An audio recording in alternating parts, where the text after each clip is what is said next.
Hello, party people. Don't mind me, I'm just eating my grapes here. So I didn't really prepare this video, like a lot.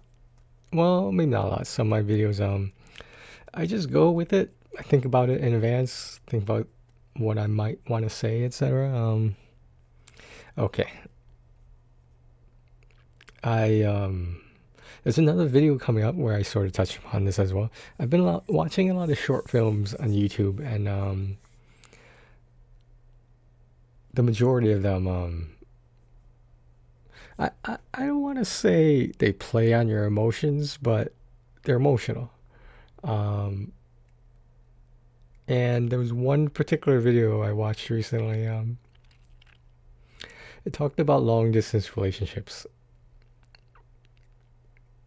So essentially, I only had one. I think one that counts. But I mean, can you actually be in a relationship with someone who you've never met in person before? I mean, with today's technology, with video chatting, etc., I feel like that is possible. Um, I have this theory that is not very popular. I think a lot of people who hear it don't want to accept it or even consider it because it's not exactly optimistic. But in my opinion, it's not really pessimistic either. Um, when you break up with someone, or they break up with you, or whatever, do you stop loving them? And the part that a lot of people don't agree with me on this is no, you don't. You don't stop.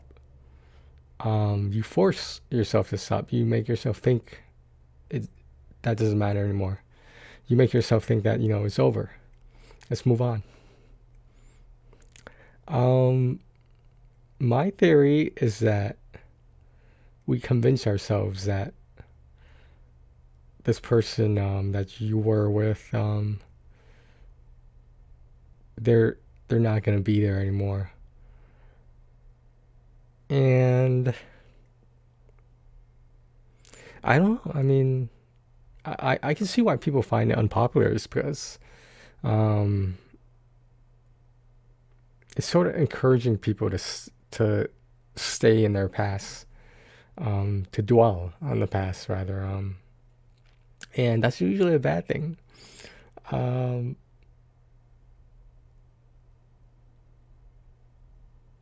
out of my Again, it sounds like I'm bragging about this. I'm really not. Out of my 13 relationships, obviously all of which have ended, I've never had something happen that made me want to hate someone. The someones that I was in a relationship with. I've never been cheated on. That's the only one I can think of right now. Yeah, that never happened to me, and because it never happened, I think, emphasis on think, I can't really force myself to let go. And like I said, I was watching this film tonight. It's about long distance relationships, and I would not recommend that as the first relationship you're in, because that was mine. Um, and why I torture myself with this, but I tried to find her on Facebook just to see if she was still on Facebook or whatever.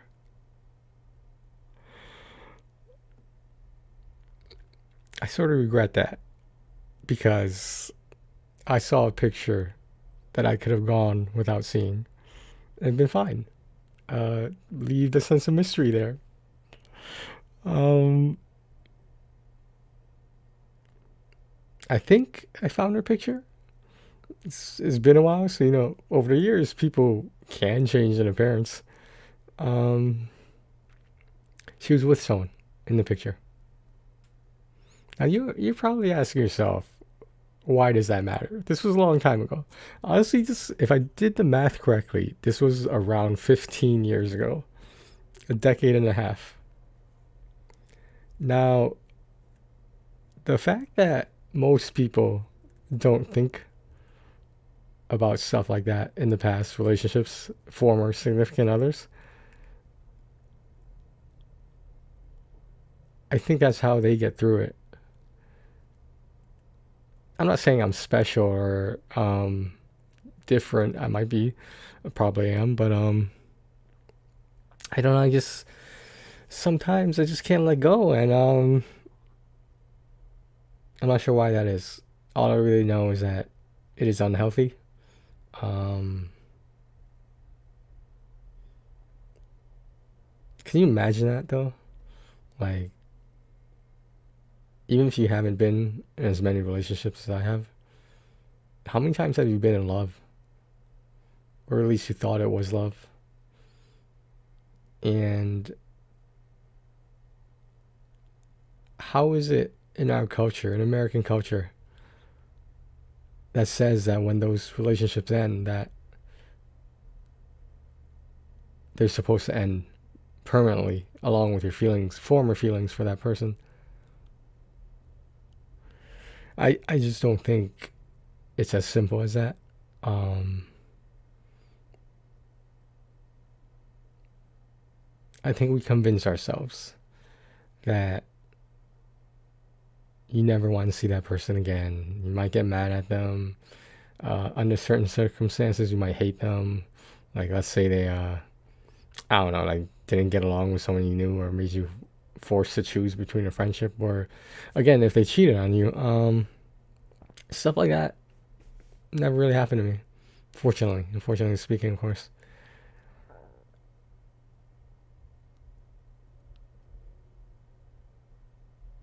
I don't know. I don't know why I'm thinking about this at almost 3 a.m. when I should probably start getting ready for work around 9:30 a.m. If I went to bed now, that would give me what, 5.5 hours of sleep. But in all fairness, I've been uh I've been taking a lot of naps, especially in the afternoon. Like, I think I woke up from one nap earlier this afternoon, hung around, and then I took another nap until like midnight, if you want to call that a nap.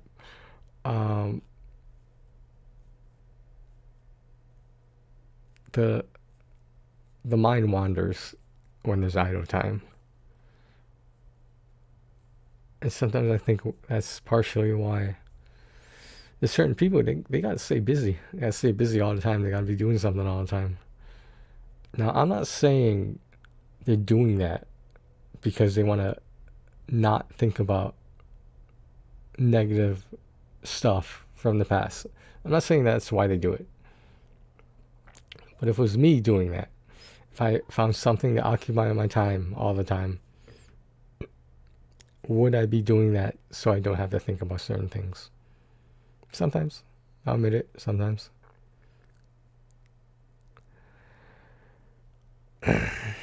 Long distance relationships.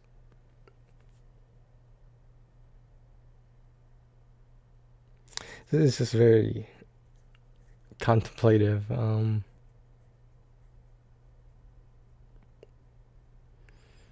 still thinking about that picture. It shouldn't bother me. You know what I mean? Like, it shouldn't matter.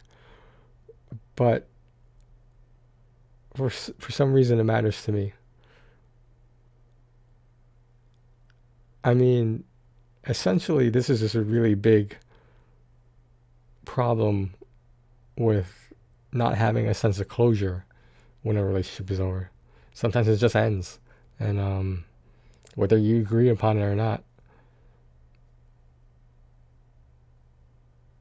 well, maybe I don't know what I'm talking about.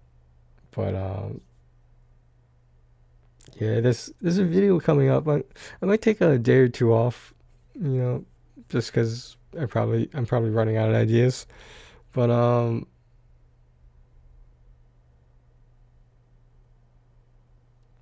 why do we put ourselves through this or rather myself. Why do I put myself through this? I'm sure there's other people who feel this way, that the feeling of love never truly disappears. It just becomes less memorable. And I don't know, because like, if you ever asked me like, would I ever get back together with so and so, I don't have an answer for that. And that bothers me that I don't, because I don't really want to be thinking about that. Yet it's 3 a.m. and that 3 a.m. phone call doesn't exist. But yeah, I don't know. I knew it was a bad idea. What am I doing looking up my ex's Facebook picture at 3 o'clock in the morning?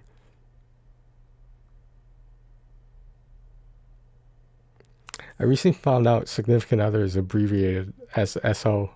I wasn't sure that if that was a local thing that people said, or if it's common even in entirety of American culture. Like you say, oh, my SO left me a message today. My SO is picking me up later. I didn't know that. It's a it's an interesting abbreviation though.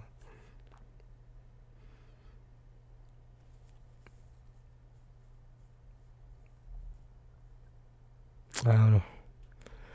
I feel like I've like become a shut-in.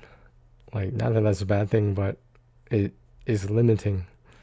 Um, I mean, I still go places, the same places I always go to, but that's not the point. I still go out places, and but have I become maybe not 100% shut in, but, or a hermit to an extent, yeah. And I don't really blame anything in particular, but if I had to choose, obviously it would be the virus, the pandemic, etc. Sometimes it feels like I'm just running out of reasons why I even need to go outside. I mean, I'll go outside in the backyard to get some sunlight or something, but in terms of human interaction, I don't know. Do I need it? Probably.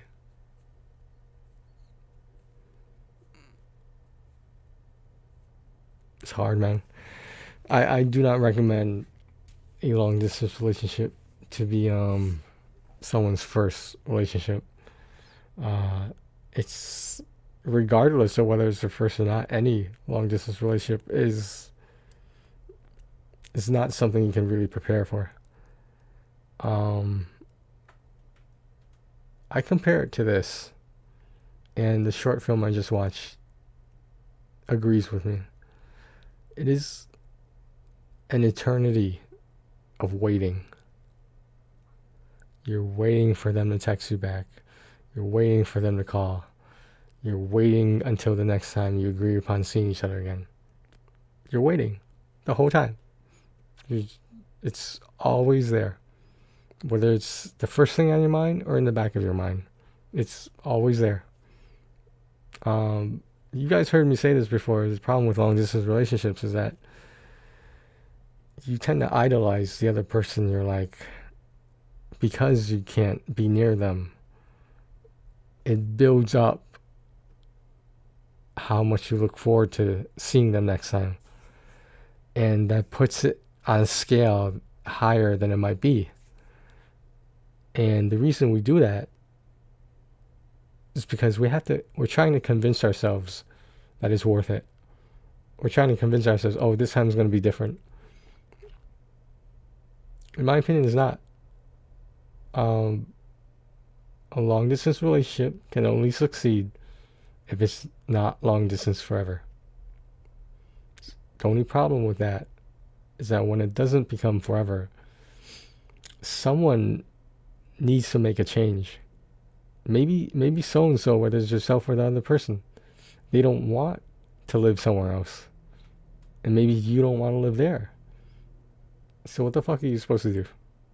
You're supposed to be booking flights, catching a train all the time. Really, what are you supposed to do? I don't. These are just the ramblings of a single straight guy. Single straight guy reacts. All right, guys. I just thought I'd throw that out there. I like to, I noticed the gaming videos are catching up to the vlog videos, and that's not that that matters. I'm just noticing it. Um,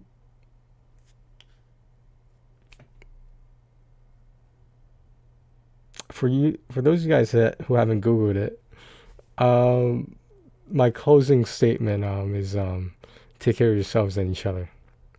If you Google that, you'll see where that's from, and it might surprise you. It might not be where you expected it to be from. Is it a generational thing on my part? Yes. I highly doubt a younger generation will even know where the reference comes from. But people of my generation, you guys probably know. If you think hard enough, you'll discover the answer, among other things. Alright, guys. Thanks for watching on this fucking 3 a.m. vlog about things that I don't need to be thinking about, but you know,